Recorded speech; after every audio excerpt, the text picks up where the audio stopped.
ganteng terus. Ngejreng sih.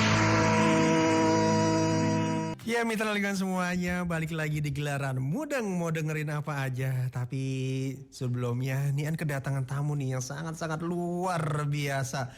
Nggak tanggung-tanggung, sosok yang sederhana tapi wah bikin dakdikduk Nian aja nih.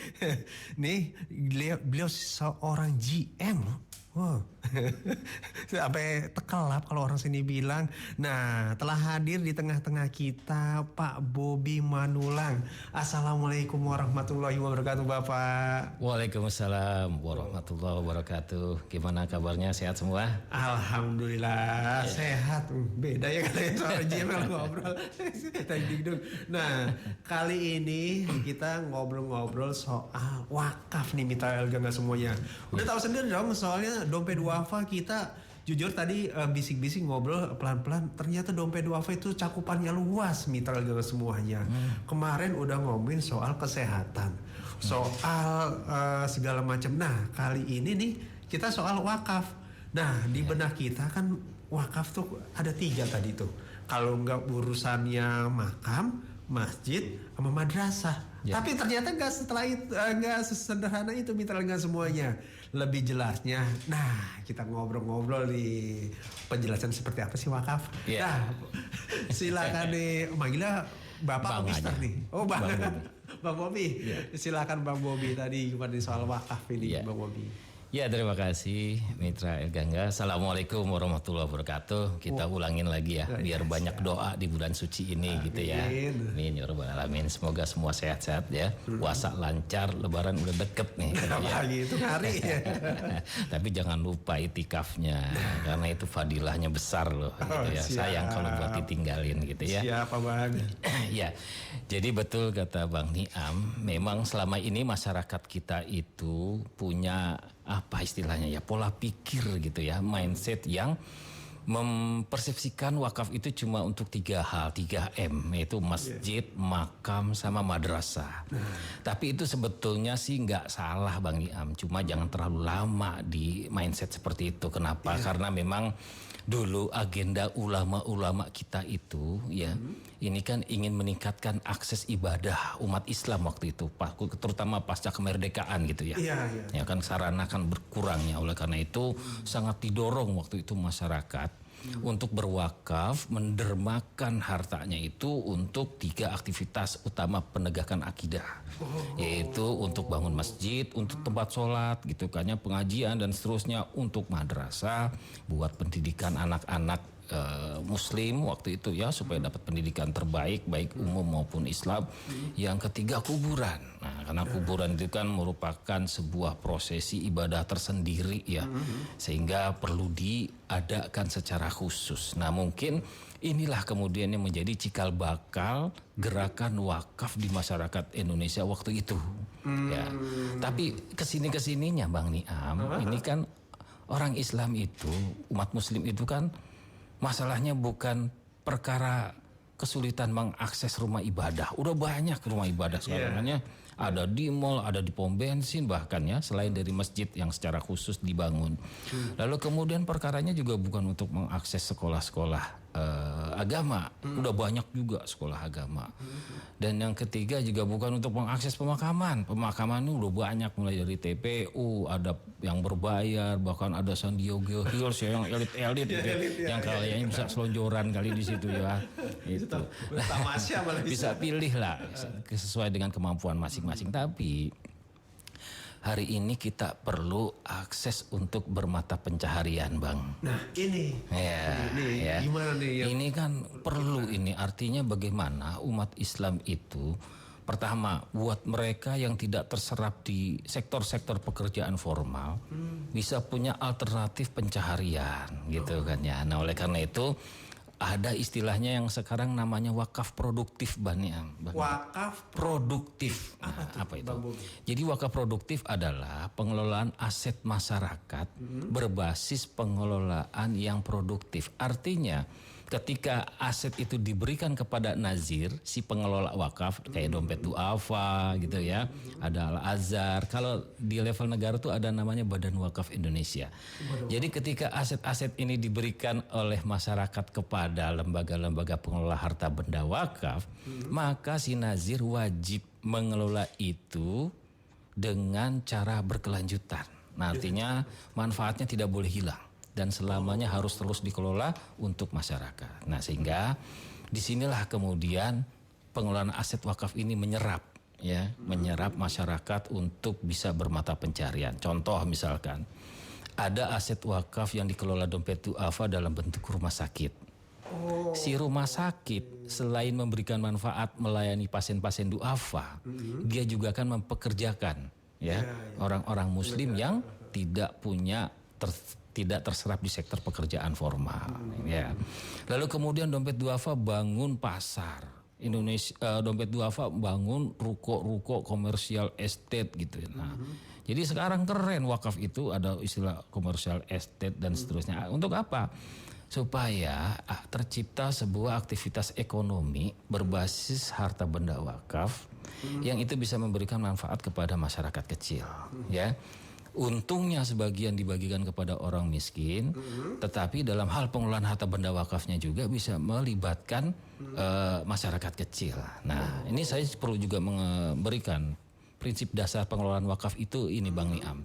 Ada 3 prinsip dasar pengelolaan harta benda wakaf. Pertama, wakaf itu tidak boleh dijual belikan. Yang kedua, wakaf itu tidak boleh diagunkan. Ya, datang ke bank ngagunin aset wakaf itu nggak boleh, ya. Yang ketiga prinsip kita tidak boleh memindah tangankan. Ya, kecuali satu dan lain hal, nazir sudah sangat tidak mampu, ini boleh dilakukan musyawarah pengalihan pengelolaan, tapi dengan wasit Badan Wakaf Indonesia dan kantor urusan agama, gitu. Jadi saya ini bolak-balik hampir setiap bulan ke kantor urusan agama. Bukan untuk sigat taklid ya, bukan buat akad nikah, tapi karena memang ngurus harta benda wakaf. Jadi kalau misalnya nih Pak Bobi bolak-balik tiap bulan ke KUA gitu. Orang kan ngertinya KUA itu kan cuma untuk tempat nikah kan ya. Iya, padahal peradilan agama untuk hal-hal lain itu juga dilakukan di KUA. Nah, pengelolaan harta benda wakaf ini ada contoh sejarahnya nih Bang Niam. Jadi pada saat zaman Rasulullah dulu ada 2 kisah yang sangat terkenal dan ini dijadikan tonggak sejarah wakaf. Pertama adalah ketika sahabat Sayyidina Utsman bin Affan datang kepada Rasulullah. Utsman bin Affan ditawari oleh Rasulullah. Jadi ketika Rasulullah hijrah dari Mekah ke Madinah, ada satu masa di situ masa paceklik, kemarau berkepanjangan. Lalu kemudian kata Rasulullah membuat sebuah maklumat. Barang siapa di antara kalian yang mau mendermakan hartanya untuk sumber air bersih, maka dia akan bersama-samaku memasuk ke pintu surga. Waktu itu Utsman bin Affan menemukan satu sumber air bersih yang sangat berlimpah. Tapi itu tuh milik orang Yahudi. Namanya Raumah. Orang Yahudi ini kemudian saya nggak mau beli sumur ini ya Utsman. Jadi karena Utsman mendapat pesan dari Rasulullah, dia pengen bebasin sumur itu. Nah, tapi kata orang Yahudi ini saya tidak akan jual. Saya naikkan harganya. Tidak akan saya jual. Ya, kecuali dengan harga yang sangat fantastis gitu ya, yang sampai nggak masuk akal. Nah, oleh karena itu gini aja deh. Kalau kamu mau, kamu tidak usah menjual sumur ini, tapi gantian mengelolanya. Hari ini saya yang kelola, besok jatah kamu yang kelola. Gitu. Jadi saya bayar separuh, tapi pengelolaannya gantian. Oke, dia bilang gitu. Ya, dia pikirkan masih untung kan. Lalu kemudian di saat sumur itu dikuasai oleh Utsman bin Affan, dia kasih free kepada masyarakat yang membutuhkan. Jadi sehingga masyarakat yang tadinya harus bayar ke Raumah, dia memfull tankkan gitu ya, jerigen-jerigennya untuk diambil pada saat hari Utsman bin Affan. Diambil semua. Sehingga pada esok hari sepi, tidak ada pembeli air bersih. Nah, singkat cerita karena itu terus berlanjut, akhirnya rumah menawarkan penjualan sepenuhnya. Nah, dari situlah kemudian Utsman berikrar, saya beli sumur ini dan saya akan wakafkan untuk kepentingan umum. Hasil panennya juga sangat besar gitu kan. Sehingga lambat laun dia juga akhirnya sampai sekarang nazir yang mengelola sumur itu bisa mempertahankan rekening Utsman bin Affan selama 1.500 tahun. Dan perkembangan bisnisnya sekarang kalau kita umroh nih ya, mitra El Gangga sekalian, itu di Madinah ada hotel Utsman bin Affan. Itu awalnya dari sumur Bi'ru Ramah itu. Nah, itulah kemudian kenapa produktif. Artinya ketika nazir mengelola harta benda wakaf itu dengan amanah dan profesional, ini bisa terpelihara bahkan sampai ribuan tahun. Tonggak sejarah yang kedua adalah ketika Sayyidina Umar bin Khattab itu datang kepada Rasulullah. Jadi awalnya Umar ini disentil lewat sahabat yang lain.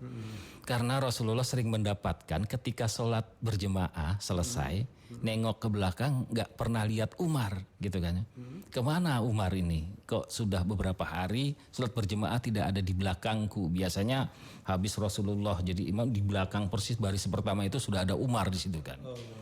Rupanya Sayyidina Umar ini sedang asik memelihara kebun kurma yang baru dia dapatnya di Khaybar gitu kan ya. Lalu kemudian ada sahabat yang menyampaikan, "Hai Umar, kau tuh ditegur sama Rasulullah karena sering terlambat sholat." Datanglah Umar dengan bergegas. Dengan seraya dia menangis sambil, "Saya menyesal ya Rasulullah karena saya mengabaikan untuk sholat berjemaah bersama dirimu, sehingga ini akan saya infakkan untuk perjuangan Rasulullah tanah yang di Khaybar ini." Kata Rasulullah, "Tidak perlu Umar, kamu pegang saja, kau kelola saja. Tapi ada 3 prinsip yang harus kau patuhi. Pertama, tadi saya bilang, jadi tanah ini tidak boleh kau perjualbelikan. Tidak boleh kau pindah tangankan, tidak boleh kau gadakan. Jadi ada syarat 3 untuk 3. Tetapi apa-apa yang tumbuh di atasnya, alirkan kepada 3 golongan. Yaitu kepada kaum yang lemah, kepada para pengelolanya, dan juga kepada keluargamu yang masih membutuhkan, Bang Niam." Nah, jadi disinilah yang menjadi prinsip dasar pengelolaan harta benda wakaf yang banyak diyakini oleh para ulama di Indonesia. Artinya wakaf itu ternyata message-nya atau pesannya itu untuk produktif kan ya, bukan untuk sesuatu yang berhenti saat itu gitu kan. Artinya dia harus dikembangkan terus ya. Bahkan Rasulullah itu menghalalkan bagi siapa-siapa yang mengelola harta benda wakaf, dia boleh dapat bagian itu. Nah, inilah aspek profesionalitasnya.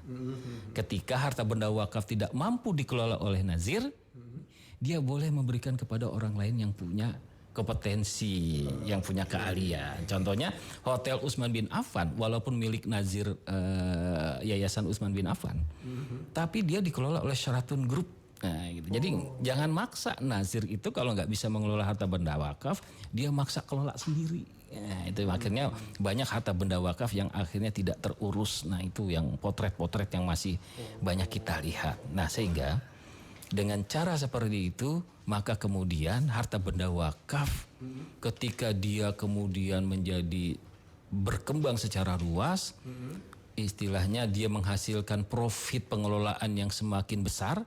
Nah, disitulah efek penyejahteraan terjadi, Bang Niam. Jadi hotel yang dikelola menghasilkan untung lalu kemudian disalurkan kepada kaum yang lemah.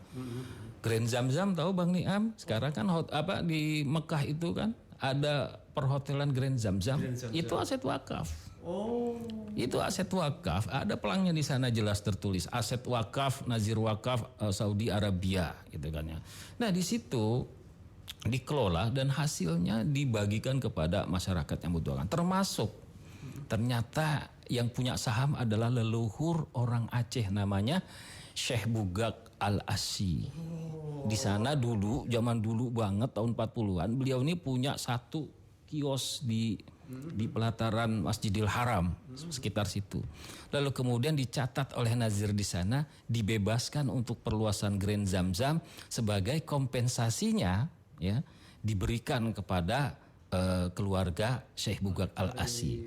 Tapi lalu kemudian keluarga Syekh Bugak Al-Asy mendermakan setiap pembagian keuntungan Grand Zamzam ini kepada setiap jemaah Aceh, jemaah haji asal Aceh yang beribadah, berhaji. Dibagi tuh. Kalau dirupiahkan sekitar 4.200.000 per jemaah.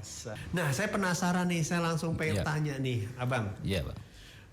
Wakaf itu identik dengan maaf nih orang yang udah mapan banyak harta yang udah berlebih. Nah, kalau saya kok ada keinginan hati ya sebagai saya nih kaum sekarang milenial, asik kalau bisa Nah, dari cerita itu kok ada rasa tergugah, pengen mewakafkan, tapi kok masih ragu.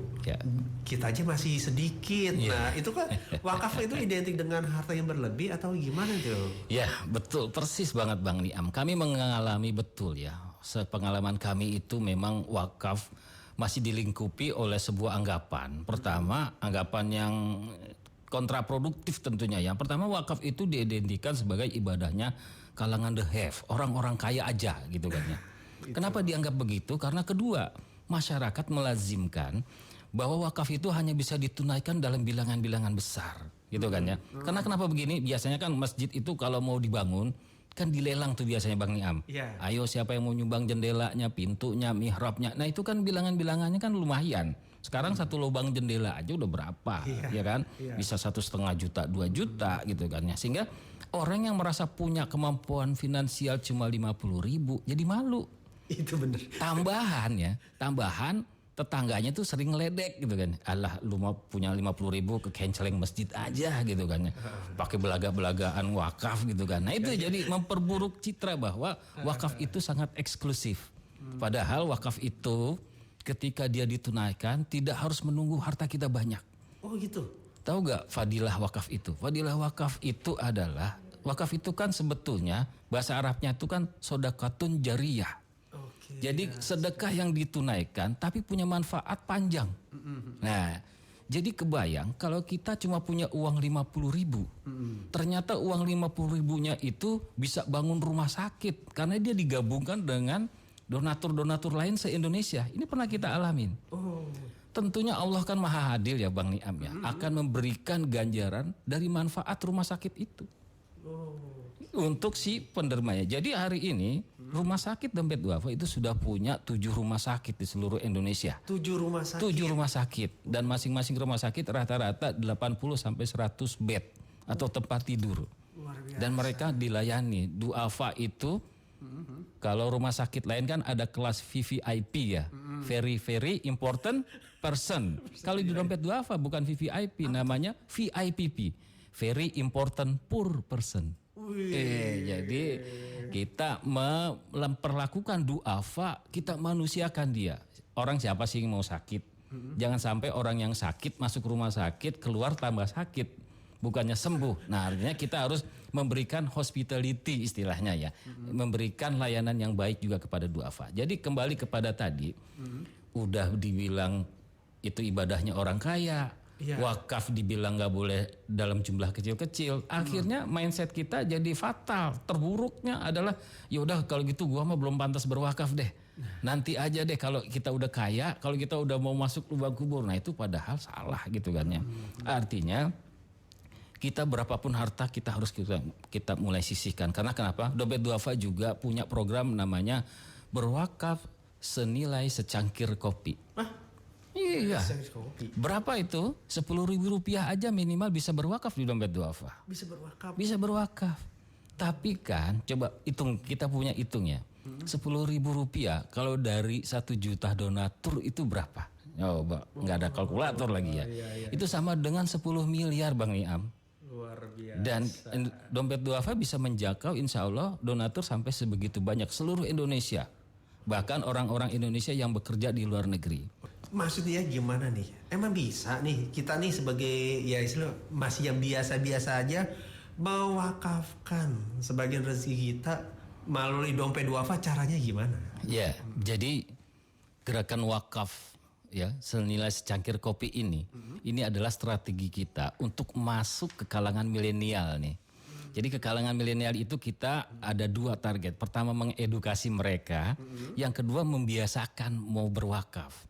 Jadi senilai secangkir kopi itu kan artinya yuk mahasiswa ke SMA ke siswa SMA kayak itu bisa berwakaf 10.000 sebulan aja. Gitu kan ya. Karena kenapa? Karena kita ingin mereka itu jadi generasi-generasi paham wakaf, jadi generasi-generasi cinta wakaf di 10 tahun, 15 tahun yang akan datang gitu kan ya. Jadi sekarang kita didik dulu mereka nih. Nah, caranya dengan gimana? Caranya dengan apakah kita bekerja sama dengan outlet kopi gitu kan ya, kafe-kafe, atau kita sebar kris gitu kan ya, yang transaksi termudah secara digital kan hari ini itu. Dan ini bukti real nyata loh Bang Niam. Jadi beberapa rumah sakit kita, terakhir kita bangun rumah sakit di Jombang, Jawa Timur. Itu ada 2 ruang rawat inap yang kita himpun dari donasi yang seperti ini Pak. Yang dari anak-anak muda ini yang cuma 10 ribuan. Ya. Karena 10 ribu kalau dari 1 juta orang gitu kan ya. Itu kan sudah 10 miliar. Kalau istiqomah 3 bulan mereka berdonasi seperti itu, artinya dari kalangan milenial kita bisa menghimpun 30 miliar. Sudah jadi itu satu rumah sakit dompet duafa. Jadi kalau kita mau kalkulasi, sebegitu mudahnya kita menghimpun dana wakaf. Kalau tingkat pemahaman dan kesadaran masyarakat tentang wakaf sudah lebih baik dari yang 3M tadi gitu kan ya. Jadi gimana kalau kita mau mendapatkan donasi besar sementara orang belum terlalu paham tentang wakafnya gitu kan. Nah, oleh karena itu saya bilang kepada lembaga kami di Dompet Duafa, edukasi itu merupakan long investment atau investasi jangka panjangnya Dompet Duafa. Jadi kalau hari ini kita literasi kepada anak-anak milenials, yang kita prioritaskan bukan penghimpunan donasinya, tapi edukasinya. Dulu. Karena kalau dia nanti sudah kuliah, dia jadi fresh graduate gitu kan, sudah mulai bekerja tapi fresh graduate, dia nggak 10 ribu lagi dong Bang Niam. Ya, tapi 10 ribu pun tidak akan keluar kalau dia nggak paham soal wakaf kan. Nah, dia harus itu kita literasinya harus kita mantapkan ke mereka. Bukan cuma sekedar tahu tentang pengertian definisi wakaf, tapi kita sebarkan kepada masyarakat success story aset-aset wakaf yang kita kelola ya. Jadi success story itu kisah-kisah suksesnya. Bagaimana kita mengelola, bahkan sampai kepada testimoni atau pengakuan para penerima manfaatnya. Saya duafa, saya nggak tahu nih bagaimana caranya. Jadi ada tukang ojek misalkan, saya duafa, istri saya harus melahirkan secara sesar. Nah, bicara sesar coba kalau ke rumah sakit swasta berapa Bang Niam? 10 jutaan. Tapi begitu masuk di rumah sakit wakaf, dia terbukti sebagai duafa, dia kita cover 100%. Kita punya sekolah wakaf, sekolah boarding school yang merekrut dari anak-anak duafa di seluruh Indonesia. Kita sekolahkan boarding school gitu kan ya. Living cost kita tanggung, biaya pendidikan kita tanggung dari sekolah wakaf itu, dan itu memberikan manfaat yang sangat luar biasa. Kita minta berikan testimoni, berikan pengakuan bagaimana apa yang kamu rasakan kepada masyarakat, terutama anak muda. Nah, dari situlah kemudian kita berharap yang sudah mulai timbul kesadaran orang berwakaf. Oh iya, kalau zakat kan udah paham semua ya Bang Niam ya. Bang Niam juga udah sadar bahwa 2,5% itu adalah harta haram yang harus dizakatkan. Tidak boleh dimakan kan itu kan. Ibarat kata nih kalau orang Betawi, itu uang daki Bang Niam. Ya kan? Kan untuk membersihkan, mensucikan tubuh kita dan harta kita adalah dengan berzakat. Jadi kalau zakat itu uang daki, cuma daki itu ada orang yang jadi halal memakan uang itu, ada orang yang haram memakan uang itu. Jadi itulah yang kemudian kita coba berikan pemahaman. Jadi luar biasa Bang Niam hari ini kontribusi anak-anak muda di dalam berwakaf dengan bilangan-bilangan kecil 10 ribu, 25 ribu itu sudah mulai banyak dan sudah sangat signifikan, sehingga saya yakin dengan termasuk dengan cara kita seperti ini melakukan talk show di bulan suci Ramadan, barangkali ini bisa menjadi pesan yang baik ya. Jangan ragu lagi deh berwakaf gitu. Hari ini kalau cuma punya uang 10 ribu, punya uang 25 ribu, pilihlah lembaga-lembaga wakaf yang memang bisa mampu mengelola itu menjadi aset-aset yang besar. Jadi sekolah, jadi rumah sakit, kemudian jadi perkebunan produktif dan seterusnya. Dan ini alhamdulillah dompet duafa sudah memiliki semuanya, Bang Niam. Luar Gitu. biasa. Amin. Terima kasih banyak buat Bang Bobi atas penjelasannya secara gamblang, padat, jelas tentang wakaf. Terima kasih. Saya sendiri terima kasih banyak udah teredukasi dan juga mungkin mitra-mitra yang lain teredukasi juga. Yaudah kita mindset kita rubah wakaf. Ternyata jangan nunggu lama lagi. Nggak usah nunggu kaya dulu lah kita. Cukup secangkir kopi ya udah bisa. Kalau wakaf ingat dompet duafa mitra kita semuanya. Pokoknya kepoin mau apapun itu, mau wakaf segala macam langsung kepoin dompet duafa. Dekat banget, bisa di El Gangga, bisa juga di seberang El Gangga ada ternyata. Iya betul. Di apartemen Center Point. Tanya-tanya aja sama petugas. Oke. Abang Bobi terima kasih banyak udah mampir-mampir. Terima kasih banyak. Lain waktu jangan sungkan mampir lagi. Kita edukasi lagi masyarakat tentang jabaran-jabaran dari dompet duafa lainnya. Alhamdulillah, insyaallah. Oke, terima kasih banyak. Akhir kata buat mitra semuanya. Wassalamualaikum warahmatullahi wabarakatuh. Waalaikumsalam warahmatullahi wabarakatuh.